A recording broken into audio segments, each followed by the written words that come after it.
आप देख रहे हैं एमए मलिक एस्ट्रोलॉजी चैनल। इसके ऊपर हम अक्सर जो है रूहानी बीमारियों का जिक्र करते हैं। आज हम बात करेंगे शादी की बंदिश की। चाहे वो लड़के की बंदिश हो शादी की या लड़की की शादी की बंदिश हो, तो सबसे पहले आपको पता होना चाहिए कि उसकी अलामात क्या है। अलामात में हम देखते हैं अक्सर जो सबसे बड़ा जो सिम्टम इसमें नज़र आता है वो ये है कि आपके रिश्ते तो आ रहे होते हैं लेकिन आपकी शादी कहीं पे फिक्स नहीं हो पा रही होती और बगैर वजह के वो लोग खामोश हो जाते हैं। अक्सर हम कहते हैं, सुनते भी हैं कि लोग आते हैं, देख के चले जाते हैं लेकिन रिस्पॉन्स नहीं करते। लेकिन कभी भी हम ये ध्यान नहीं इस बात पे देते कि हमारे काम क्यों रुकते हैं, चाहे वो शादी के हों या चाहे कोई और हमारे मामलात हों। तो हमें कैसे पता चलेगा ये बंदिश हो चुकी हुई है? शादी की बंदिश के लिए आज हम इसके सिम्टम्स के अलावा डिस्कस करेंगे, इसका सोल्यूशन, इसके लिए बहुत बड़ा एक मुजर्रब अमल है वो आपको बताएंगे, जिससे आपके मामला में बेशक बहुत ज़्यादा आसानी होगी। तो अगर तो जिन्नात की आपको असरात हैं, आपके ऊपर जादू के असरात हैं, आपको नज़र बद है या बंदिश है। बंदिश का मतलब क्या होता है? किसी चीज़ को रोक देना। बाज़-औक़ात कुछ आमलीन जो होते हैं वो पढ़ाइयाँ करके किसी की शादी को रोक देते हैं। तावीज़ात के ही अमल होते हैं, उसके लिए वो तावीज़ किसी दरख़्त के साथ बांध देते हैं।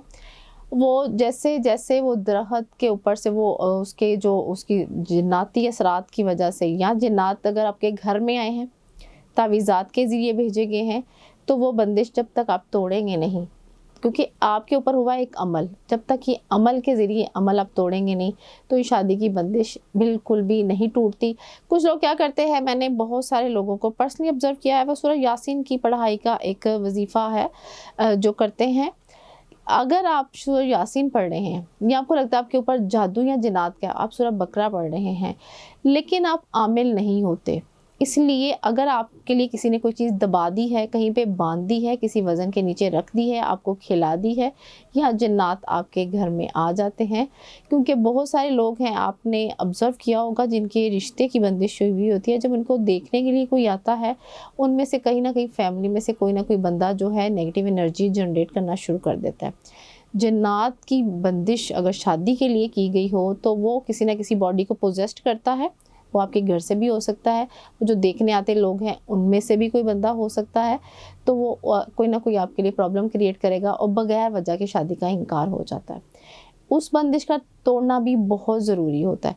अगर तावीज़ात के ज़रिए अगर कोई किसी को पसंद करता है, उसका रिश्ता बांध देते हैं आमलीन, तो उसके लिए तावीज़ात का इस्तेमाल करते हैं और वो उसको किसी दरख़्त के साथ बांध देते हैं। अब तावीज़ आया या जिन्नात या आपको कुछ खिला दिया गया, आप खुद शादी से इनकार कर देते हैं बाज़ औक़ात, ये भी एक तीसरी वजह है। तावीज़ात के ज़रिए, जिन्नात के ज़रिए बाज़ औक़ात आपने देखा होगा किसी की शादी की अगर बात हो रही होती है, लड़का या लड़की शादी के लिए मान ही नहीं रही होते, और ये आपने अपनी सोसाइटी में आम देखा है कि उसके वालिदैन उसको किसी न किसी के पास धम के लिए लेके जाते हैं कि ये नहीं मान रहा या मान रही तो इसकी वजह कोई रूहानी मसला है या इसकी सोचों, क्योंकि उसका दिमाग पकड़ लेते हैं, जकड़ लेते हैं, उसका इंटरेस्ट शादी में ख़त्म हो चुका होता है। ये भी जादू की एक किस्म होती है।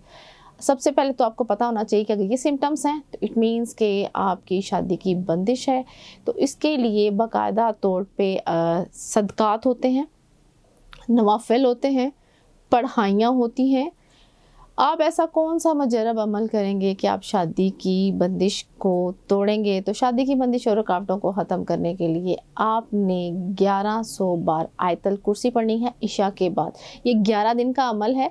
आपको पहले दिन ही इसमें वाज़िया तौर पे डिफरेंस फ़ील होना शुरू हो जाएगा, क्योंकि जब आप पढ़ाई करते हैं तो वो जो बंदिश के अवामिल होते हैं वो एक्टिवेट हो जाते हैं। या तो आप वजीफ़ा पढ़ना भूल जाते हैं, या आपको नींद आ जाती है, आपको गुनूदगी आती है, आपके कंधे भारी होना शुरू हो जाते हैं।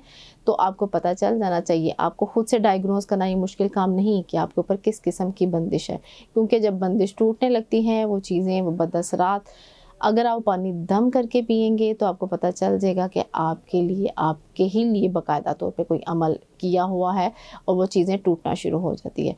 तो कोशिश करें इसके लिए बाकायदा तौर पे रूहानी रहनुमाई लें। अपना कमेंट करके मैसेज में अपना नाम ज़रूर लिख के बताएं अगर आपके साथ ऐसे सिम्टम्स हैं और शादी की बंदिश है, शादी नहीं हो रही, तो हम आपको कमेंट में ही इसकी रहनुमाई करेंगे, बताएंगे कि आपके मामलात क्या हैं।